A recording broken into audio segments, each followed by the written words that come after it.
Está começando agora o Conectando Mentes Curiosas. O podcast onde a transformação digital encontra o direito.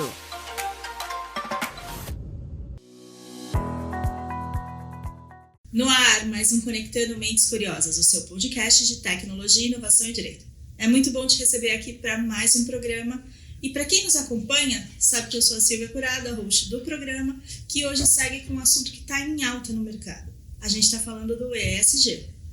Aqui, a gente vai seguir com a nossa série sobre o ESG e o impacto nas relações de trabalho.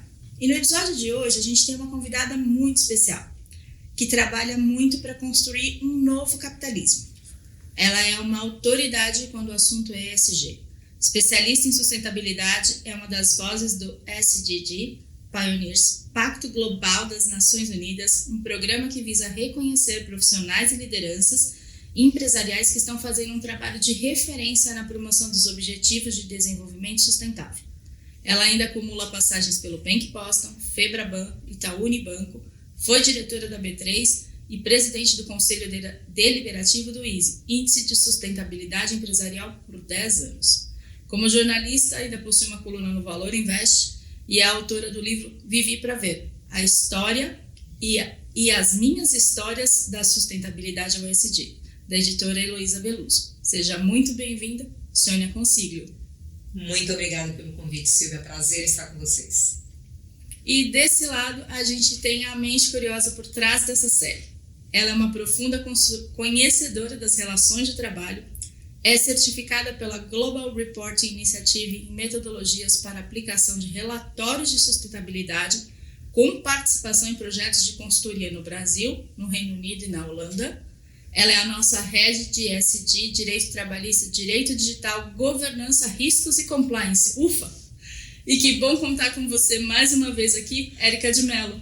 Oi, Silvia, é sempre um prazer participar desse podcast. Sônia, um prazer e uma honra receber você aqui para a gente falar desse tema que é tão relevante e acho que nunca antes esteve tão urgente. Muito obrigada por estar aqui com a gente.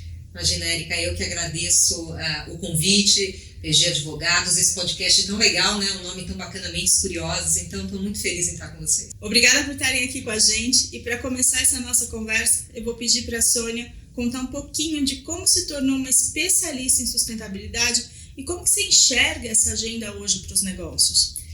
Muito bacana. Eu sou jornalista, né? Então eu digo que eu acabei entrando para a área de sustentabilidade porque eu sou comunicadora. Então, ao longo da minha carreira executiva, eu sempre liderei a área de comunicação e acabei migrando e assumindo também, paralelamente, a área de sustentabilidade. E a minha avaliação é porque esse ainda é um tema que a gente precisa falar muito, explicar, saber comunicar e principalmente saber ouvir, né? Eu acho que sempre que a gente tem conceitos que chegam, trazendo novas lógicas, é preciso muita habilidade para entender se a pessoa com quem você está conversando está entendendo aquilo e trocar a sua linguagem de acordo com o seu público. Então, eu digo que a sustentabilidade me escolheu, né? Não fui eu que fui atrás dessa agenda, foi um presente para mim por meio da comunicação, como eu já falei, e aí acabei desenvolvendo toda a carreira executiva, hoje como conselheira de administração também, nessa área. E o que eu entendo, o ESG eu brinco, né? O ESG que é a sigla mais famosa das galáxias atualmente, né? Porque teve um boom muito grande nessa sigla, ela vem aí dos 2, 3 últimos anos ganhando espaço, muito porque é uma sigla usada no meio financeiro e os investidores se aproximaram muito dessa agenda, mas também impactados por pandemia, né? A gente percebeu aí a interconexão entre questões sociais, ambientais e econômicas, né? Nesse caminho. Mas no fundo, para mim, a gente está falando de uma mudança de modelo. Né? Um modelo que é ainda predominantemente econômico-financeiro, estamos falando aqui, né, do setor privado principalmente, mas isso se pode extrapolar para tudo. Esse modelo percebeu que ele precisa incorporar questões sociais, ambientais e de governança pela sobrevivência do modelo. Então, hoje a gente não consome da mesma forma como consumia, hoje usar roupa usada é ok, né? Eu não tenho vergonha de falar que eu fui comprar num lugar que vende esse tipo de roupa. Então, comportamentos mudaram, consumo mudou e, obviamente, a forma de fazer negócios tem que mudar. Então, eu entendo dessa forma. Eu acho que a gente está num momento de divisor de águas para essa agenda ESG ou sustentabilidade, né? No fim do dia é a mesma coisa, e eu fico muito feliz de poder contribuir e ver, né, por exemplo, todo esse meio do direito se apropriando e entendendo o seu papel, que é fundamental, né? Acho tão relevante isso, né? A gente olhando do lado de cá de quem é um prestador de serviço jurídico e que no fim do dia a gente tem que sair do tradicional e olhar para ser um suporte de viabilizar novos modelos e novos negócios. E acho que isso de falar da pandemia também trouxe muita coisa, porque quando a gente olhou para a pandemia, a gente também se viu numa situação que eu falei muito durante a pandemia, assim, gente, olhar para a relação de trabalho, por exemplo, que é o nosso ponto aqui, não só para o óbvio, mas para a minha cadeia de valor, naquela situação que a gente viveu, que nunca nenhuma gestão de risco previu nada daquilo, né? E eu falava, se não for pelo pensamento, que a gente tem várias culturas diferentes nas empresas e tudo, se não for pelo olhar para as pessoas, que seja pelo olhar no negócio, porque o trabalhador que não trabalha é o consumidor que não consome. E o impacto no mercado é brutal, então você vai sentir como empresa, né? A gente tem empresas mais ou menos envolvidas com esse olhar para as pessoas em si, para o impacto que causa, esse pilar social forte, mas se não for por um lado, será pelo outro. Você está envolvido nisso, você faz parte disso, você tem poder de decisão, né? E qualquer movimento ou até a omissão vai impactar em você também. Então pense nisso, né? A gente aprendeu a viver de um outro jeito e o mercado também, acho que sentiu o quão importante. Quem ainda não estava preocupado com essa pauta entendeu que esses pilares, o porquê desses pilares, sentiu na prática. É verdade, eu acho que a gente percebeu aí o valor do humano, né? Na verdade, eu brinco que a gente percebeu que é ser humano na pandemia, porque eu acho que a gente tinha ligado um botão automático de trabalhar, de fazer essa roda girar, e aí nos voltamos para nós mesmos, né? Fomos obrigados a ficar dentro das nossas casas, as empresas tiveram que continuar operando, o mundo teve que continuar rodando, e por isso que hoje a gente fala de novas competências para líderes, a gente fala de olhar para funcionário, a sua relação, como você traz, né? Que o nosso tema aqui é as relações de trabalho, e elas são absolutamente modificadas, né? Absolutamente. Então é isso aí mesmo. Acho que o ser humano antes de tudo, e agora a gente foi obrigado, que bom, né, a perceber isso. Bom, agora que a gente já falou um pouquinho sobre essa agenda, eu quero trazer um assunto que a Sônia tem falado muito ultimamente, que é esse novo modelo capitalista responsável ou de stakeholder. Como que funciona esse modelo? Então, na verdade a gente tem ouvido muito, né? Capitalismo de stakeholder, capitalismo consciente, capitalismo responsável.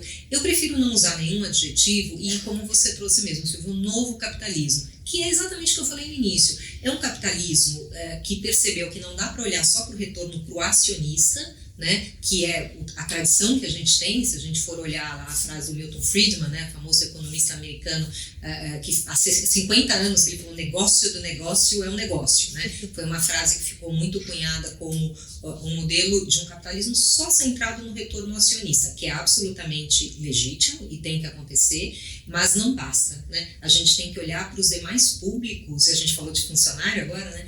Para os demais públicos com os quais eu me relaciono, com a comunidade, fornecedores, clientes, funcionários, etc., porque esse modelo se tornou mais complexo e mais bonito, né? Quer dizer, a empresa, ela precisa entender os seus impactos em todos esses públicos, impactos positivos e negativos. Então, quando a gente fala do novo capitalismo, é exatamente isso, é trazer as questões ESG, sociais, ambientais e de governança, para dentro de um modelo econômico-financeiro, né? Que não vai acontecer do dia para a noite. Eu brinco que ninguém dorme e acorda sustentável, isso não existe, né? Mas ele está em curso. E eu trago uma frase do Al Gore, que eu achei que ele foi muito feliz quando ele disse isso numa live ano passado, que ele disse assim: a revolução da sustentabilidade é na magnitude da revolução industrial, mas na velocidade da revolução digital. Então, entendo que o novo capitalismo é esse, um novo modelo, uma nova lógica, que vai impactar na mesma medida em que fomos impactados lá atrás com a Revolução Industrial, mas com o desafio desse mundo absolutamente conectado, né? E isso é engraçado, né, Sônia? Porque a gente fala, trazendo de novo para o mundo do direito, né? Eu sempre falo muito sobre isso. A gente não tem, e a gente aprende isso desde a faculdade de Direito, eu falo muito isso para as empresas, assim, a legislação não acompanha. sempre eu vou ter um fato social, uma demanda social para depois vir uma legislação. A legislação não precede isso. Então eu não crio uma lei prevendo que alguém vai querer alguma coisa. Normalmente eu vou ter um fato social que demanda uma regulação ali para, né, evitar conflito, para resolver conflito. E hoje a gente vive isso. Então, o desafio, por exemplo, de ser um suporte jurídico, um prestador de serviço jurídico para nós, é exatamente encontrar soluções que nem sempre vão estar pautadas na legislação, mas sim em outros conceitos, em outros impactos, né? Eu tenho falado muito sobre isso, e quando você fala dos desafios digitais e da mudança da relação de trabalho, que é, hoje a gente tem trabalho por plataforma, eu tenho trabalho no mundo inteiro, eu estou discutindo a pessoa eletrônica. Quem é a pessoa eletrônica? E isso não vai eliminar a pessoa física que está ali, né? Eu sempre falo isso, eu falo, se a gente pegar conceitos legais de base que a gente tem, já traz muita coisa para a gente tomar decisões e enxergar para onde a gente quer ir. Né? Se a gente olha o CNPJ, eu sempre falo, o CNPJ não existe, ele é uma personalidade fictícia, porque ele é um número representado por CPFs. Perfeito. Eu sempre vou ter pessoas ali embaixo. E eu tenho que entender exatamente isso, qual é o impacto. Eu sempre vou causar impacto, positivo e negativo, sempre. E essas pessoas também vão causar impacto no meu negócio. Exato. Né? E é incrível, né, essa questão, eu acho a legislação, né, todo esse mundo do direito fundamental, né, para toda essa agenda, que você trouxe bem isso, né, Érica, aprendi isso ao longo aí do meu caminho, que na verdade a legislação, idealmente, me corrija, ela vem por um movimento de mercado. Isso. Né, quer dizer, uma maturidade de mercado. E o que a gente está vendo ao redor do mundo é o quanto está aumentando esse movimento, né? Litigâncias climáticas, que não são só climáticas, são sociais, né? Diretivas novas que chegam na União Europeia e vão chegar aqui, né? Mas no fundo são os CPFs que fazem esse movimento, você está corretíssimo. São as pessoas, e aí quando a gente olha para isso, eu sempre falo, o que a gente tem que pensar é que a solução dos problemas contemporâneos e futuros, ela não vai estar no passado. Não adianta eu aplicar soluções antigas para situações novas. Óbvio que eu tenho bases, a gente sempre usa muito isso, né? Na área trabalhista isso é muito forte, eu tenho princípios, eu tenho questões de olhar quem é. Quando você falou aqui no início, eu tenho que entender para quem eu estou falando, eu também tenho que entender quem é aquela pessoa na relação de trabalho, né? E que vai além da relação de emprego. Eu vou ter desde a pessoa que não tem, e infelizmente essa é uma questão estrutural que a gente tem de educação, de conseguir compreender certas coisas, né? Opinar com clareza sobre aquilo que concorda ou discorda numa relação de trabalho, sim, a gente tem, mas a gente também tem outros cenários aqui. Então a gente tem que trabalhar muito bem com isso e parar de querer usar soluções antigas, né? Vínculo de emprego é uma delas, que a gente tem discutido muito, a pandemia trouxe muito disso, do que eu faço com essas pessoas que trabalham por plataforma. Eu tenho conversado sobre isso assim, com todos os envolvidos, o judiciário, o legislativo, porque eu ainda não acho que a solução é vínculo de emprego para isso. Porque quando você conversa com essas pessoas, por exemplo, e eu tenho que entender a demanda social e não o que eu já tenho de legislação, elas dizem claramente que elas não querem vínculo de emprego. O que elas querem são condições de trabalho decentes e direitos sociais que não tem a ver com vínculo de emprego. O vínculo de emprego, ele requer outras coisas. Eu sempre compartilho que eu tive uma experiência interessante, recente, com uma empresa que, fazendo um programa de compliance trabalhista que a gente faz aqui, falou, olha, tem uma demanda aqui de alguns prestadores de serviço meus, da área de tecnologia, que eles querem virar nossos empregados. Aí eu falei, mas... ok, a gente precisa de apoio para regularizar isso. Eu falei, mas contratar como empregado, mas são prestadores de serviço. Mas, sim, por que eles querem fazer isso? Não, olha, a gente não sabe, eles vieram com essa demanda. Eu falei, então que tal a gente perguntar? Porque talvez a gente vai levar uma solução que eles pensam que querem e na verdade não é isso. Ótima ideia, vamos perguntar. Perguntamos, eles queriam um plano de saúde. Olha só. Eles só queriam ter acesso ao plano de saúde. Percebe que não tem a ver com vínculo de emprego? Pois é. Então, assim, eu falei, ok, mas na prática, vamos pensar em vínculo de emprego. Eles vão querer cumprir uma jornada, registrar horário, ter controle, subordinação. Não, de jeito nenhum. Eles vão passar a vir... O que vai mudar na prática da relação? Eles só querem o plano de saúde. Então a solução é outra, né? Você tem que analisar se cabe você flexibilizar o seu plano de saúde hoje para os prestadores entrarem lá na sua pólice como subestipulante. É outra relação. E você sabe que duas coisas me ocorrem do que você diz, né? Tem uma frase que eu uso muito, a gente usa muito no meio de sustentabilidade, é que a gente não pode adotar soluções do século XX para desafios do século XXI. Perfeito. Então eu acho que é exatamente isso, a gente está vivendo um novo mundo, e nesse novo mundo, mais do que nunca, tem que ser propositivo e questionador, né? Quer dizer, por quê? Eu acho que porque é uma expressão tão bonita, né? Por quê? Então, muito, muito interessante esse caso. O perguntar por quê e o explicar o porquê quando você vai mobilizar as pessoas. Né? Porque é diferente. Né? Exato, você legitima aquilo. Eu sempre falo muito isso no compliance trabalhista, né? A gente faz uma metodologia de assessment para entender riscos e oportunidades dentro das relações trabalhistas. Na hora de construir um plano de ação, eu sempre falo isso, não adianta impor, você tem que trazer as áreas para a mesa e construir com elas. Elas sentem parte daquilo. O que o seu RH acha viável? Né? Não adianta, porque senão não legitima, aquilo não foram eles que construíram, não vai dar certo. Não vai dar certo. É o propósito que está na parede e não é vivido. Ele tem que vir para a mesa, né? Acontecer. Ele tem que acontecer na prática. A gente tem falado muito sobre isso. Né? Então, assim, é diferente, é um olhar diferente. Eu acho que essa pauta ESG, ela traz isso. Ela traz esse olhar que vai muito além. Eu sempre falo, é o além do óbvio. Né? É o além do óbvio. O óbvio, o básico, cumprir a lei não é escolha. Exatamente, é obrigação. Cumprir né? a legislação trabalhista não é escolha e a gente já sabe o impacto de não cumprir. Agora, o que mais você faz? Porque essas pessoas mobilizam a sua marca, o seu negócio, né? A sustentabilidade do seu negócio está na mão dessas pessoas. É isso. Você pode ter a tecnologia que for, as pessoas estarão sempre ali. Nem que seja operando tecnologia, desenvolvendo, melhorando essa tecnologia. Certamente. A pauta é outra, a pauta mudou, né? Quando a gente olha para negócio e para sustentabilidade. Agora que vocês falaram bastante da questão de pessoas, então eu não posso deixar de trazer para a mesa, na visão de vocês, o que o ESG tem a ver com as relações de trabalho, então? Tudo. Acho que a Sônia vai concordar comigo, né, Sônia? Tudo. Tem tudo a ver com a relação de trabalho, porque a gente o trabalho, eu sempre falo, o trabalho movimenta o mundo. E não importa qual é o trabalho sempre vai movimentar o mundo.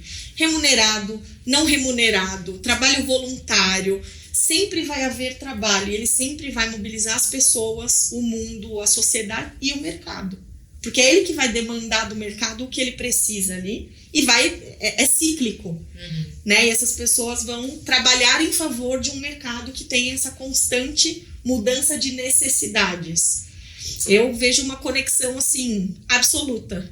Não, total. Acho que a resposta é essa mesmo, é tudo. E porque, de novo, se a gente parar para ver e falar, bom, ESG é o que mesmo? É social, é ambiental e é governança. Então, eu vou lá para as relações de trabalho para ver quais são os impactos sociais, ambientais e de governança e como é que eu trago tudo isso para a lógica trabalhista, para as minhas práticas, para as minhas estratégias, né? Então, e é isso, né? Como a Erika falou, o mundo mudou, né? O mundo, graças a Deus, está mudando muito, a pessoa veio para o centro e eu acho que, de novo, falando em pandemia, eu costumo dizer que pela dor, né, a gente sentiu isso. Mas ok, então vamos pegar esse entendimento do valor do ser humano profundamente, né? Porque é claro que a gente fala do valor, o capital humano é o principal das empresas, etc. Mas eu acho que a gente sentiu profundamente esse valor.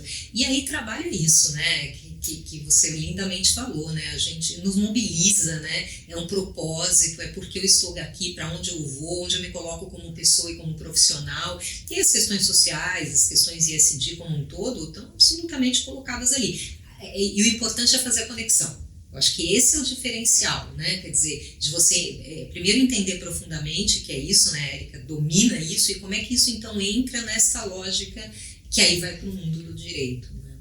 E como eu ponho na prática, né? Eu tenho falado muito, acho que a gente talvez até aborde isso aqui, e acho que até uma pauta para a gente pensar, eu sempre, né, no meio do podcast aqui eu já vou criando outro podcast, mas é uma pauta de diversidade, equidade, inclusão, que a gente tem tratado muito com as empresas, E que assim, quando eu olho para isso, eu preciso entender até que ponto é uma lei que eu preciso, até que ponto é mobilização para mudança de comportamento, né? Porque eu sempre sou muito questionadora disso. Então, quando eu falo, por exemplo, aplicar o vínculo de emprego para trabalho por plataforma, não acho que é o que é a demanda, mas enfim, respeito e tô me mobilizando para entender e contribuir com a solução, porque também não adianta só questionar, né? A gente tem que contribuir com a solução.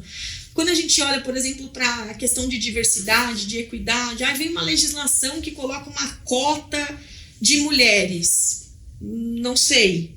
Acho que a gente tem que ir a fundo nisso para entender riscos e oportunidades disso, né?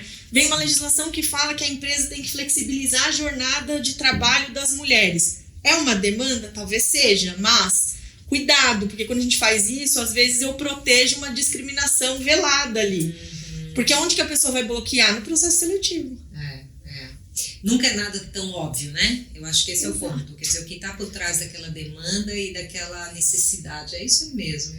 E às vezes é uma reunião de soluções. Não tem uma solução só, né? Como você falou, o engajamento, ou a busca por uma boa prática, ou uma legislação, uma mistura, né? Uma combinação. Um conjunto de fatores e que a gente precisa... E por isso ouvir.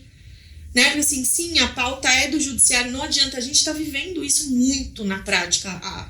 As legislações trabalhistas, elas foram enxurradas. Desde a pandemia para cá, a gente dorme e acorda com medida provisória. E por quê? Porque, de novo, a legislação ordinária ela não consegue acompanhar a velocidade do que acontece na relação de trabalho. Não consegue acompanhar. Mas a medida provisória também não vai resolver o problema. Então, a gente precisa começar a ir além disso, entender o que a gente faz com essa situação. Né? Como é que a gente equilibra as necessidades e a legislação? Trazendo outros elementos. Eu sempre falo que tem um decreto, que acho que é de 2018 ou 2019, agora eu já não sei, porque na pandemia a gente se perdeu um pouco nos anos, né? Que é um decreto sobre as empresas e direitos humanos. Pouca gente conhece, poucas empresas conhecem. E às vezes as empresas falam assim para mim, olha, mas isso aí, quem vai aplicar? E agora eu mostro, tem algumas decisões baseadas nisso. Né? A gente teve decisões, por exemplo, de anulação de justa causa, de retorno de mulheres ao trabalho, baseadas num artigo desse decreto. De juízes dizendo, é preciso enfrentar essa demanda sob a perspectiva de gênero. Que coisa bacana, hein? Então, mudou. Quando a gente olha até para o comportamento do judiciário, né, a gente tem outras questões empresariais que eu sempre falo, gente, a gente tem que trabalhar com a transparência. Os juízes estão usando até ferramentas para ir atrás do que eles querem. Né? Tem juiz utilizando aquela tecnologia que a gente falou num podcast aqui de Wayback Machine para olhar o que o site daquela empresa dizia anos atrás. Olha que interessante. Porque assim, e aí, walk the talk? Muito interessante. Que o que está sendo provado aqui é outra coisa, que era o blue washing que a gente falava há pouco tempo atrás, né? Assim, então é isso, entender essa dinâmica e atuar numa pauta. Eu sempre falo para as empresas assim, tudo bem se você não estiver preparado. Diga que não está preparado, se posicione. Conte o seu plano, né? Se posicione, diga, neste momento eu não tenho o nível de maturidade que eu gostaria de ter nesse assunto X, que é uma demanda, mas eu vou fazer isso, isso e isso. É isso aí. Né? Se posiciona, explica para essas partes interessadas o que está acontecendo ali, porque o impacto é evidente, reputacional, econômico, social. O impacto vai acontecer. É isso aí, transparência é a regra do jogo, né? Perfeito. Bom, então eu ainda vou focar aqui um pouquinho mais em pessoas. Algumas pesquisas mostram que o indicador que o colaborador mais valoriza é ser ouvido. Isso está diretamente relacionado com o trabalho do Great Place to Work, que ouve as pessoas para entender como a empresa é vista por seus colaboradores. Como que isso tem trazido impacto cada vez maior para o negócio, Sônia? É isso, né? Ser humano, né, gente? A gente não precisa complicar as coisas. Se a gente voltar na base, na essência, todo mundo gosta de ser ouvido, todo mundo gosta de poder colocar a sua voz e ela ser verdadeiramente considerada, né? Então, as pesquisas de clima, que é uma dessas que você citou do Great Place, todos os movimentos de engajamento, né? O RH avançou muito nesses instrumentos do engagement, né? De eu trazer assim, o velho, né? para entender a proposição do meu funcionário e trazê-lo para o jogo. Os grupos de afinidade que são montados, né? Você falou aqui de diversidade, equidade e inclusão, os grupos de afinidade. Então, assim, tudo isso tem um impacto óbvio direto no negócio, porque, de novo, negócios são feitos pelas pessoas. E a gente tem N pesquisas mostrando, né, o quanto um funcionário engajado e que acredita que aquela empresa tem um propósito que se alinha com o dele, o quanto a performance financeira dessa empresa aumenta, de fato, né? Porque ele gosta de trabalhar ali, ele se dedica, ele vai trazer novas ideias, né? Você é ativo quando você entende que alguém está te valorizando, está te dando espaço. Então, poxa, o pessoal lá tem uma coisa bacana, um programa legal, eu vou colaborar. Então, as inovações vêm daí, né? O cuidado com o espaço, a valorização da marca. Então, tudo isso está diretamente relacionado à satisfação do funcionário, melhor ambiente de trabalho, e começam a surgir produtos, né, no mercado financeiro. Eu vi recentemente um ETF, né, que é um fundo negociado em bolsas, do Dan Ariely, fala de comportamento, né, ligado à economia, que é um ETF da felicidade, né, que ele lista ali as empresas que têm melhor ambiente de trabalho. E é isso, os investidores começam, e não é de hoje, a direcionar recursos financeiros para essas empresas também. Isso era o que eu, assim, é sobre isso, né? Assim, a frase é sobre isso, assim, eu tinha certeza que a Sônia ia trazer esse ponto que é tão relevante, que é explicar para as empresas, assim, economicamente vai ter um impacto no seu negócio. É isso. E terá, né? E por isso esse índice, acho que é bem interessante, salvo engano, entrou no começo de 2021, não é essa carteira? Ele é recente, Eu acho que é do começo de 2021, de novo, a pandemia, né? Tumultuou um pouco as datas, mas acho que é isso, eu tenho acompanhado, porque assim, de fato, a gente precisa mostrar. E mostrar, você vai mostrar com indicadores. Tem que ser.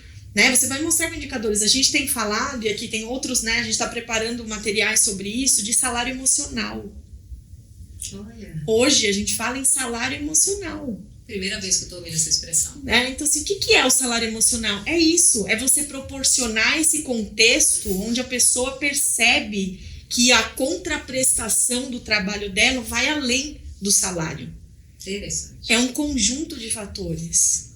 Benefícios flexíveis, né? Que tipo de benefício atenda às particularidades? Eu gravei um podcast que foi uma delícia de fazer com a Flávia da Bayer, que é a head de RH da Bayer, e a gente falou sobre isso, né? Eles estão fazendo um programa super interessante lá sobre flexibilidade, olhar as diferenças. Eu sempre falo isso, contextualiza, agrupa as similaridades, mas não esquece da especificidade, que é isso que vai te diferenciar. É conseguir tratar essa diversidade, é conseguir tratar as especificidades que existem ali no meio. Exato. Porque senão... tirar o valor disso, né? O valor disso é quase não tangível, ao mesmo tempo que é muito tangível. Isso que eu acho que é bacana, né? Quando a gente fala do retorno financeiro, adorei isso do salário emocional, né? Quer dizer, essas coisas são absolutamente interligadas e é isso, as empresas que não perceberem isso e não estiverem atuando pelo bem-estar do seu funcionário, engajamento, dar voz a ele quer ser ouvido, está perdendo um terreno arriscado, né? E o pensar nisso tudo, eu acho que tem níveis de maturidade, como a gente falou, né? E de fato, não é de hoje para amanhã, ninguém vai acordar sustentável, mas eu vivi, por exemplo, experiências durante a pandemia de expandir isso para a cadeia de valor de uma maneira tão inteligente, né? Por exemplo, eu atuo bastante para a construção civil, com compliance trabalhista, que é um setor complicado nesse ponto. Você tem pequenos empreiteiros que trabalham para empreiteiros maiores, que têm as grandes construtoras e incorporadoras. Na pandemia, o pequeno empreiteiro não tinha como se manter, suspenderam as obras, e agora? E aí, felizmente, eu trabalho para empresas hoje que pediram ajuda e eu participei de projetos assim, como é que a gente torna sustentável? Por quê? Porque se esses pequenos quebrarem, primeiro, eu tenho impacto no mercado. Segundo, na hora que eu precisar retomar, eu não tenho mais prestador de serviço. Visão, né? As pessoas vão adoecer, as pessoas vão morrer, as pessoas vão empobrecer. E aí acabou o mercado. Então a gente fez programas tão bacanas de olhar para isso e de educar. Eu sempre falo isso. O papel das empresas de trazer a educação para o mercado. Porque elas são potências de comunicação, como você trouxe, né? Eu sempre falo disso, não importa em que proporção você faça, comunique, eduque, explique, né? Eduque, traga essas pessoas para a mesa e explique para elas. Mas eu não vou liberar dinheiro antecipado para o meu pequeno empreiteiro, porque depois eduque, acompanhe, ofereça ajuda. É isso, né? Isso é um respeito, né? Isso é um respeito ao outro. E acho que quando você fala do eduque, é um dos principais desafios quando a gente comenta da agenda ESG, né? Fala dessa agenda, que é as pessoas pararem para entender profundamente do que a gente está falando, que, por exemplo, a gente está fazendo hoje aqui, né? Quer dizer, por que essas coisas são importantes, né? Se dedicar a isso, porque a hora que você entende, você consegue agir de uma forma propositiva, de uma forma responsável, né? E não importa em que proporção, né? Acho que é isso importante da gente falar, porque às vezes algumas empresas olham e falam assim, não, isso é só para empresa grande. Imagina. Né? Quando a gente fala de compliance, canal de denúncia, pra quê? Né? Se alguém tiver algum problema, e eu já passei por cada situação interessante sobre isso, de ouvir as pessoas como a Silvia está colocando, não, mas eu não vou ter um canal de denúncia, põe uma caixinha dentro do banheiro. Que seja, né? Não pode ser na porta do RH, né? Que a gente já viu iniciativas assim, não tem uma caixinha que fica na porta do RH para pessoa. Absolutamente anônima, né? Ninguém vai perceber, mas assim, você tem lugares onde são discretos, põe uma caixinha de denúncia no banheiro. Né? Estabelece qualquer canal, mas faça. É isso. Né? Grão em grão a gente vai chegar lá. É isso. Se a gente desenvolver essa consciência sobre esses temas e né, entender e absorver que cada um é responsável, cada indivíduo é responsável na sua proporção por esse novo modelo. É isso. Porque se é um novo modelo, né, Érica, Silvia, que é o que a gente está falando, ele não depende de tamanho de empresa, não depende de nada disso. Depende de uma visão. E visão é da pessoa, não é do tamanho, né? Então, é um novo modelo, isso vai determinar o meu futuro como empresa, Então, eu preciso trazer isso. Então, é perfeito, não tem relação com isso. E eu acho que às vezes a gente complica. Também é importante simplificar. Olha a simplificação que você trouxe aqui. É um compliance, canal, gente, põe uma caixinha em algum lugar. Então, assim, é do pequeno, você vai amadurecendo, você trouxe essa palavra, maturidade, vai ganhando estrada e as coisas vão acontecendo, né? Eu acho que tudo é uma questão de visão. Então, vocês estavam falando dessa questão da pessoa, da transformação da cultura corporativa, então eu quero trazer um pouco mais profundamente as iniciativas relacionadas à diversidade e à equidade de gênero. Como é que vocês enxergam, eu vou chamar de transformação, porque é essa transformação cultural dentro desse mundo corporativo? Eu entendo que a gente avançou muito, né? Muito. Essa pauta de diversidade de gênero talvez já vem de uns 4 anos sendo falada, ganhou uma atração muito grande aí nos 2, 3 últimos anos, essa questão de ter mulher em cargos de liderança, mulheres em conselho, né? E ganhou espaço porque teve visibilidade, né? Teve pressão. Muitas dessas questões, elas avançam por essas pressões positivas, né? De grupos, de lideranças, de organizações, de iniciativas que surgem e trazem aí a atenção. Então, eu acho que a gente avançou. É claro que quando a gente olha os números, eles sempre estão aquém do que a gente gostaria, mas eu sou da turma do copo meio cheio, sabe? Eu acho que, assim, se a gente olhar para a estrada, você tem que olhar de uma forma mais ampla, né? A gente percebe que esse é um tema hoje que, por exemplo, se um conselho de administração não tem uma mulher, ele já se sente constrangido ali, o seu presidente, o CEO daquela empresa, para explicar, né? Assim, como é que eu vou explicar que eu não tenho? As empresas listadas na Nasdaq, né, foi aprovado isso pelo regulador americano, elas são obrigadas a terem pelo menos 2 membros de grupos subrepresentados, sendo uma mulher e de um outro grupo, naquele modelo Relate e Explique. Mas eu brinco assim, vai ser difícil explicar como é que no mercado americano não se encontrou 2 membros de grupos, né, com menor representação. Então, eu penso que a gente... E esse é um exemplo bacana, né, da questão da legislação, que veio ali numa maturidade. Então, e mais, né, quer dizer, a gente está falando de diversidade de gênero e é importante, e todas as diversidades, né? Eu penso que a gente abre um caminho, gênero, a gente já vinha falando sempre das pessoas com deficiência, depois veio mais forte gênero, questão racial. Então, isso é um novo mundo, né? É um novo mundo onde a gente percebe a riqueza de olhar para essas vozes que não foram tão ouvidas aí no passado. Deixa eu só, antes da Érica comentar, trazer um ponto interessante que a Flávia da Bayer trouxe para a gente, nessa questão da diversidade, que foi o seguinte. Ela estava comentando que essas ações de diversidade que eles vêm implantando dentro da companhia começou a trazer um resultado diferente para a companhia. Não só por uma questão legislativa ou por uma questão, eu não posso porque eu estou constrangido, então eu vou pôr aqui uma figura feminina no meu conselho só para constar ali que ela está ali. Quando isso é genuíno, a Flávia trouxe essa questão de o quanto isso gerou de impacto positivo para dentro da companhia, trazendo outras visões de mundo, de vida, para o modus operandi deles. É isso. E por trás disso a gente entende assim, a história de cada um, a formação de cada um. Isso é diversidade. E independente ali, né, do gênero, eu tenho uma história, quando eu ainda era diretora da Bolsa, a gente foi fazer, eu e o diretor de relações com investidores, fomos fazer um roadshow internacional para falar de ESG, e um dos investidores nos perguntou sobre a diversidade no conselho, né, da Bolsa naquela época. E aí, nessas reuniões, você vai cheio dos materiais, assim, né? Então já tinha todos os dados e estávamos começando a responder sobre diversidade de gênero, que era o mais falado na época.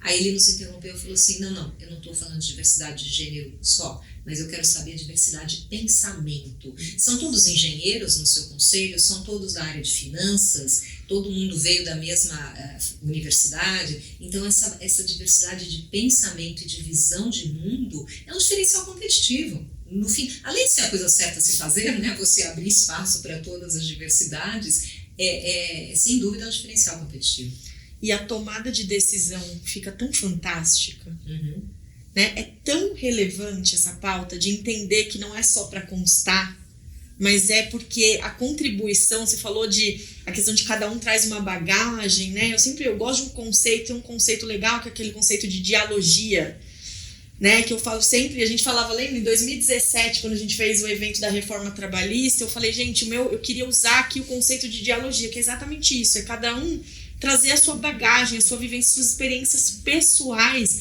para uma mesa, para a gente discutir pontos de vista, debater e chegar nas soluções, né?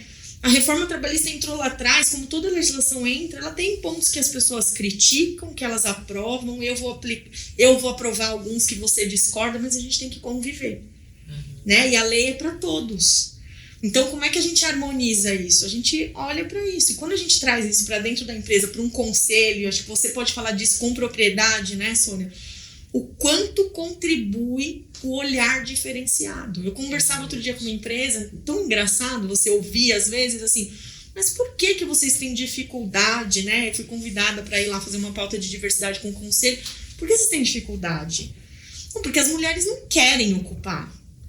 Assim, Será que é isso mesmo? Porque não é essa a resposta, o contexto não é esse. Não pode ser essa a resposta, né? Pois é, né? O que a gente faz para isso? É que nem diversidade, às vezes eu tenho empresas que a gente vai começar a fazer um trabalho de compliance trabalhista e começa a tentar entender algumas coisas mais a fundo e elas falam assim, não, mas diversidade aqui, a gente não discrimina ninguém. Eu falo, não, mas isso é cumprir a legislação, né? Não discriminar ninguém tá na Constituição Federal. É isso. Não discriminar ninguém, independente de você estar na empresa ou na rua ou em qualquer lugar. Isso está na Constituição, que você não pode fazer, é lei. O que eu quero saber é o que você faz. Estou falando de ação. É isso. Eu não estou falando de tolerância, porque aqui não é nem tolerância, é o mínimo, são direitos humanos. É isso. Né? Vai além. Agora, quando eu falo aqui, é assim, ação. O que você faz de ação? É como você se estrutura para agir, né? Eu acho que isso é muito bacana também. As empresas às vezes se sentem muito pressionadas para sair fazendo. Não, estão me cobrando isso, cobrando aquilo. Eu falei, calma, eu viro para ela e falo, respira, entende qual é o seu business, entende quais são os seus propósitos, qual é a sua lógica como empresa. A hora que você de fato se apropria disso tudo, fala, entendi. Então agora que tipo de prática que eu vou implementar? Né? Em diversidade, por exemplo, qual a relação que tem com o meu negócio, né? Tem que ter uma lógica para que isso seja consistente e seja perene, senão vai sair fazendo tudo que todo mundo pede e vão ser programas que vão ter vida curta, porque eles não são legítimos, né? Eu acho que quando a gente fala muito disso, dessa agenda que chega com essa força e ESG, ela tem que ter legitimidade e só vai ter legitimidade se estiver vinculada ao business e à cultura dessa empresa. Então essa primeira reflexão é a mais importante. Perfeito. Bom, então por fim, eu vou continuar no mundo da reflexão e vou pedir para vocês refletirem aqui com a gente qual que vai ser o futuro das relações de trabalho dentro desse novo capitalismo que a gente trouxe hoje. Olha, o que eu tenho visto e o que eu espero, sinceramente, e tenho, né, dedicado o meu tempo a tentar contribuir com essa pauta, é que a gente olhe o trabalho dessa maneira diferente.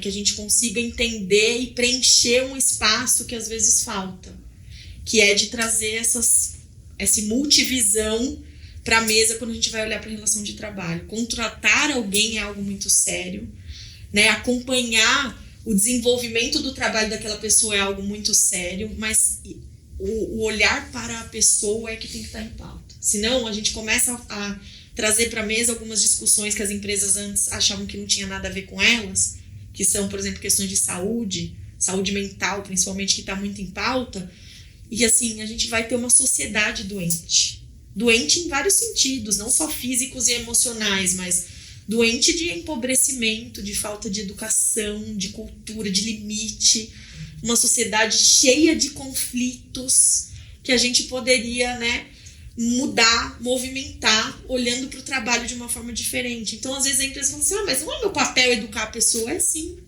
É papel de todos nós. Né? Apontar e contribuir para ser diferente, porque é uma geração. Eu sempre falo isso, as pessoas falam, você é antiga, que eu adoro o conceito lá da ONU, da sustentabilidade, né? De garantir as necessidades atuais, permitindo que as gerações futuras também. E é sobre isso, gente. Então, o que eu acho das relações de trabalho é que tudo é muito dinâmico, tudo mudou, né? As coisas hoje acontecem num contexto muito mais rápido, evoluem, e não adianta a gente tentar enquadrar em caixinhas. A gente precisa viver essa complexidade e encontrar soluções, ouvindo todo mundo. Por isso que eu acho tão fantástica essa questão do novo modelo, né? O capitalismo não vai morrer. Ele não vai morrer, ele vai cada vez mais se fortalecer, o mercado é assim, ele só precisa fazer um ajuste. É isso. O modelo que nos trouxe até aqui, né, não nos levará adiante porque tem evoluções em tudo, né?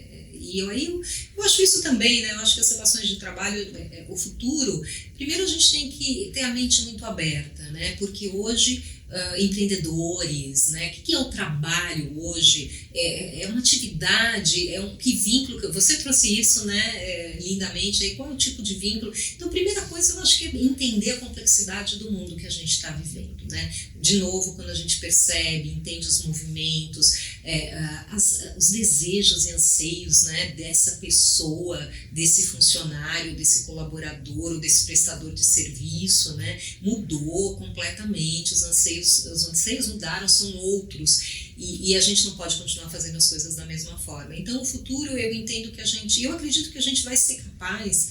O brasileiro é muito criativo, nós somos muito ativos, né? Então, eu entendo que a gente vai ser capaz de entender essa teia, essa complexidade e perceber que, no fim, a gente está falando de um ser humano com outro ser humano, com desejos, com anseios, e isso tudo passa por a gente ouvir, né, atentamente e buscar novas soluções. Eu acho que é por aí. Trabalhar juntos, né? A gente tem visto muito assim, eu acompanho os questionamentos, mas quando eu ponho um totem no estacionamento do shopping, eu estou tirando um emprego. Realmente, a tecnologia, ela deixa de demandar algumas coisas que antes eram feitas pelas pessoas. Tá bom, e como é que a gente trabalha isso? Eu participei de um evento com a magistratura trabalhista recentemente, um congresso deles, e em que teve uma palestra brilhante de um professor falando, gente, o que a gente precisa entender é que quando inventaram o automóvel, o cavalo perdeu o emprego. Esse é o primeiro ponto. E aí o que a gente faz? A gente precisa pensar em soluções para aquilo. A evolução não vai parar. E outros espaços se abrem. Exatamente. Aí ele falou, e o segundo ponto a fábrica de carroça não virou uma fábrica de automóvel. É sobre isso que a gente precisa refletir e ir fazendo um movimento dinâmico de entender os novos espaços. Quais são os novos espaços, né? Então, a relação de trabalho, ela passa por isso, é o que a gente falou. O trabalho por plataforma não quer vínculo de emprego, a gente precisa pensar outras soluções. Né? O empreendedorismo está cada vez maior. As pessoas querem ser donas do seu próprio nariz, querem ter atividade, voz, mas participar do mercado ativamente. As novas gerações vêm com outra lógica, né? Então, também tem isso, né? A questão das gerações diferentes e como a gente equaliza isso e entende, né? Eu acho que quando a gente está assim, dedicado a entender verdadeiramente o que é melhor para ambas as partes, eu acho que tem um caminho bacana. E por isso ouvir, né? Quando a gente falou nesse podcast com a Flávia, a gente falou sobre isso, que eles têm um programa de mentoria reversa na Bayer, que é fantástico, porque é isso. A coexistência geracional na sociedade, ela se reproduz dentro da empresa. E a empresa que não viver isso, tá perdendo uma oportunidade absurda. Correndo riscos. Exato. Absurda, né? Não cabe.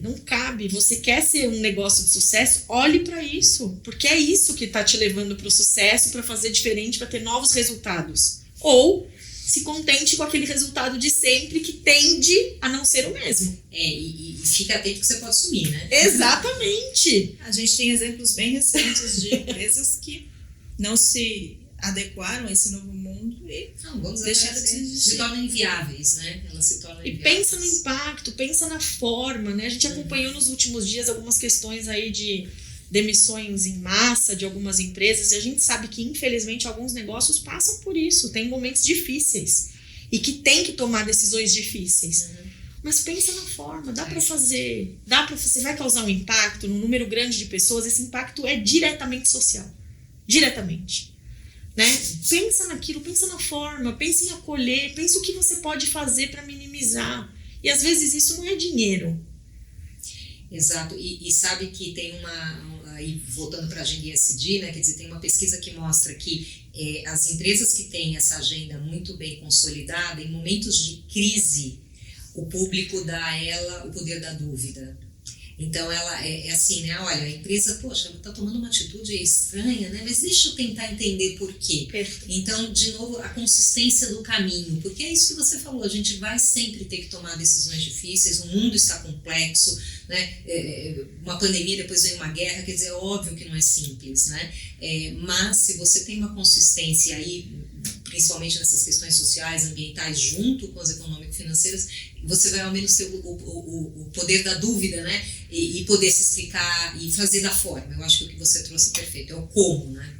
É a forma. Então, acho que esse é o futuro. E a gente espera contribuir com ele, né, Sônia? Vamos lá, né? Vamos seguindo. Com aquele trabalho de insistir, conversar, entender os pontos de vista diferentes e construir. Acho que tudo é isso. É construir de uma forma coerente, sólida e genuína, como a gente falou aqui, né? É o interesse genuíno que é só o meu, não, é o de todo mundo. Porque o impacto é para todo mundo, positivo e negativo. Não adianta achar que eu sou o super esperto, né? Não tem mais espaço. Não tem, exatamente. Bom, então com essa resposta super ampla, eu te agradeço, Sônia, pela participação hoje aqui com a gente, de ter aceito o nosso convite para vir gravar até aqui, e deixe seus agradecimentos finais. Eu que tenho que agradecer, foi um papo incrível. Obrigada, Silvia, obrigada, Érica, PG Advogados. Eu acho que essa iniciativa é muito bacana, parabenizar o podcast, né? 1 por semana não é simples, vocês têm aí um conteúdo riquíssimo, e para mim foi muito bacana, aprendi muito, e acho que é isso, vamos seguir, né? Eu costumo dizer que a gente está mais perto do que longe de fazer esse novo modelo acontecer, já estivemos mais longe, então acho que agora temos que seguir fortes, perseverantes e fazendo a leitura de cenários para que a gente possa atuar da melhor forma. Então, muito obrigada pelo convite. Érica, que bom ter você aqui de volta, liderando esse episódio, essa série com a gente. Mais uma vez, vamos pro próximo. Silvia, obrigada por contar com você mais esse episódio do nosso Conectando Mentes Curiosas. Sônia, é um prazer enorme, né? Daqui eu já saio com 1000 pautas na cabeça para a gente continuar trocando figurinha e conversar e mobilizar esse mercado que precisa tanto de movimento. Então, muito obrigada por disponibilizar a sua agenda, por vir aqui conversar com a gente. Foi um prazer e uma honra, de novo, contar com você nesse bate-papo. Obrigada. Obrigada. E eu termino agradecendo a você que nos acompanhou até aqui. E aproveito para lembrar, se você estiver ouvindo esse episódio, você pode ir lá no Spotify, acione o sininho, ouve o episódio da Bayer, que está muito legal. Se quiser começar a ir do começo da nossa série, vai lá, ouve o episódio da Bayer, tá todo mundo lá no Spotify. Lá você vai encontrar todos os nossos episódios. E se você quiser também acompanhar todo o conteúdo que o PG produz, é só seguir a gente lá nas redes sociais. A gente está no LinkedIn, no Instagram e no Facebook. Eu fico por aqui e te encontro no próximo episódio do Conectando Mentes Curiosas. Até lá!